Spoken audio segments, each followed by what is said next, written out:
દાહોદમાં સૂકા ઘાસની આડમાં ટ્રેલરમાં હેરાફેરી કરતો દારૂ ઝડપાયો। સ્ટાફના માણસો સાથે અલગ અલગ ખાનગી વાહનમાં પેટ્રોલિંગમાં હતા। તે દરમિયાન ચોક્કસ માહિતી મળેલ કે એક લાલ કલરના ટ્રેક્ટરનો ચાલક તેના ટ્રેલરમાં સૂકા ઘાસની આડમાં મોટા પ્રમાણમાં વિદેશી દારૂની પેટીઓ ભરાવી લઈને નીકળેલ હોય, જે દેવબારિયા તરફ જનાર છે અને હાલમાં ફાંગિયા ફોરેસ્ટ ચેકપોસ્ટ પાસ કરીને આવી રહેલ છે તેવી મળેલ માહિતી આધારે દેવબારિયા તરફ જતો રોડ બ્લોક કરી વોચમાં રહેતા માંડવ ગામથી સદરુ ટ્રેક્ટર ચાલકને તેના કબજાના ટ્રેક્ટરના ટ્રેલરના ભાગે સૂકું ઘાસ ભરી લઈને આવતા પકડી પાડેલ હતા અને ટ્રેક્ટરના ટ્રેલરમાંથી ઘાસ નીચે ઉતારી જોતા મોટા પ્રમાણમાં વિદેશી દારૂની પેટીઓ ભરેલ હતી, જે ભારતીય બનાવટનો વિદેશી દારૂ કુલ બોટલ નંગ 5,584ની કુલ કિંમત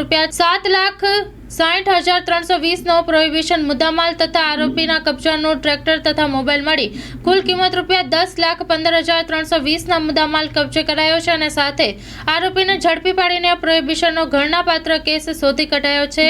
સાગટાળા પોલીસ દ્વારા। Story report by Kuldeep Upadhyay, Dahod.